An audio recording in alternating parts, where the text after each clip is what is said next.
Salam izləyicilər, bu videoda sizə Microsoft Excel proqramında sütun və sətr anlayışları haqqında məlumat verəcəm. Microsoft Excel proqramında hər bir işçi vərəq sütunlardan və sətirlərdən ibarətdir. Sütunlar Excel proqramında sayı 16384-dür və sətirlərin sayı isə 1.048.576-dır. Sütunlar Latın əlifbasının baş hərfləri ilə işarə olunub. Latın əlifbasında 26 hərf olduğundan digər sütunlar bu hərflərin kombinasiyası ilə işarə olunur. Belə ki, hər bir işçi vərəqin ilk sütunu A sütunudur, daha sonra B, C və s. adlandırılır. Və Z sütunundan sonra hərflərin sayı kifayət eləmədiyi üçün sütunların adları iki hərflidir, yəni ikili kombinasiyada davam edir. AA, AB, AC bu şəkildə.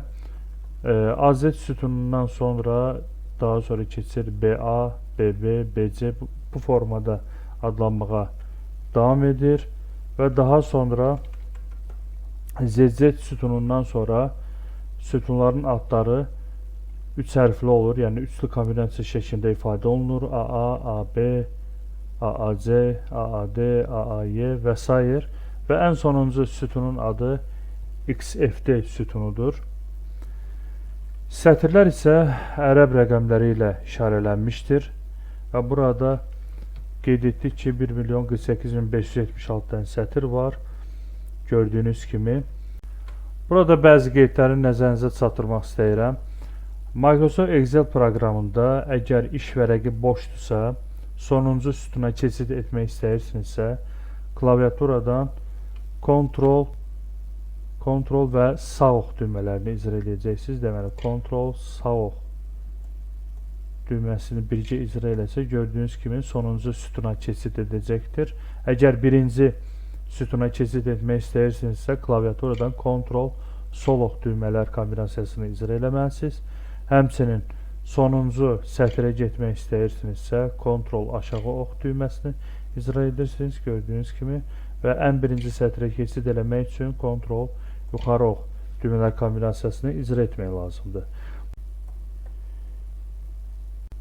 Digər önəmli bir məsələ işçi vərəqinə yeni sütunlar və sətirlər əlavə etmək, mövcud sütunları və sətirləri silmək, hər hansı sütunu və sətri işçi vərəqdə gizlətmək, sütun və sətrin ölçüsünü dəyişmək olar. Bununla bağlı növbəti video dərslərdə geniş ətraflı məlumat verəcəm. Və diqqət yetirin, Microsoft Excel proqramında işçi vərəqinə yeni sütunlar və sətirlər əlavə edilərsə və ya silinərsə, işçi vərəqindəki mövcud struktur sabit qalacaq. Yəni sütun və sətirlərin sayı dəyişməyəcək. Yəni az öncə qeyd etdiyim rəqəmlər sayda sütun və sətr olur, yəni heç bir zaman bu say dəyişməyəcəkdir.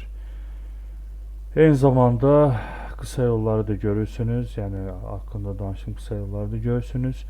Yəni bir daha qeyd edim, yəni bu qısa yollar yalnız iş vərəqi boş olduğu zaman keçərlidir. Amma məlumatlar olsa, yəni